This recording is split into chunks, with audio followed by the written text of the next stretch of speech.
गांव में मनोहर और धर्मचंद नाम के दो दोस्त रहते थे। एक बार वे धन कमाने के लिए अपना गांव छोड़कर बाहर चले गए। दूसरे शहर से वो दोनों खूब सारा धन कमा कर लाए।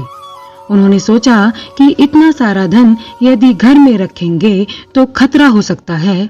बेहतर होगा कि इसे घर में न रखकर कहीं और रख दिया जाए। इसीलिए उन्होंने उस धन को नीम के पेड़ की जड़ में गड्ढा खोदकर दबा दिया। दोनों में यह भी समझौता हुआ कि जब भी धन निकालना होगा साथ साथ आकर निकाल लेंगे। वह नीम का पेड़ एक बोलने वाला पेड़ था। दोनों ने वहां धन दबा दिया। मनोहर एक भोला भाला और नेक दिल इंसान था, जबकि धर्मचंद बेईमान था। वह दूसरे दिन चुपके से आकर धन निकाल कर ले गया। उसके बाद वह भोले भाले मनोहर के पास आया और बोला कि चलो मित्र, कुछ धन निकाल लाते हैं। दोनों मित्र पेड़ के पास आ गए तो देखा कि धन गायब है। बेईमान धर्मचंद ने फौरन निर्दोष मनोहर पर इल्जाम लगा दिया कि धन तुमने चुराया है। दोनों में झगड़ा बढ़ गया। बात राजा तक पहुंची तो राजा ने कहा कि कल नीम का पेड़ ही गवाही देगा कि धन किसने चुराया है। ईमानदार मनोहर ने सोचा कि ठीक है, नीम भला झूठ क्यों बोलेगा।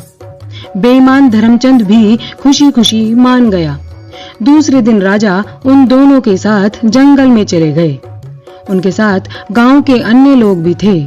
सभी लोग सच जानना चाहते थे।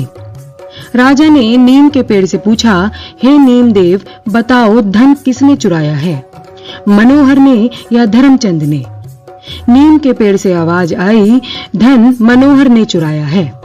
यह सुनते ही मनोहर रो पड़ा और बोला, महाराज, पेड़ झूठ नहीं बोल सकता। इसमें जरूर किसी न किसी की चाल है, कुछ धोखा है।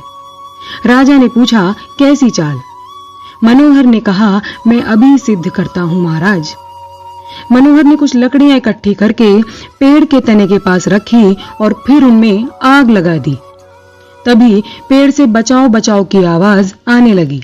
राजा ने तुरंत सिपाहियों को आदेश दिया कि जो भी हो उसे बाहर निकालो। सिपाहियों ने फौरन पेड़ के खोल में बैठे आदमी को बाहर निकाल लिया। उसे देखते ही सब चौंक पड़े, क्योंकि वह धर्मचंद का पिता था। अब राजा सारा माजरा समझ गए थे।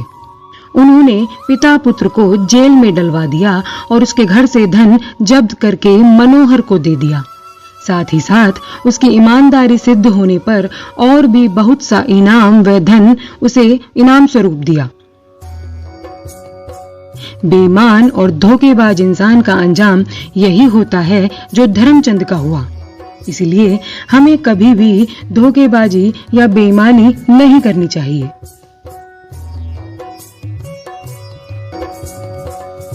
इसी तरह की और कहानियां सुनने के लिए नीचे दिए गए सब्सक्राइब बटन पर क्लिक करके हमारे चैनल को सब्सक्राइब करें।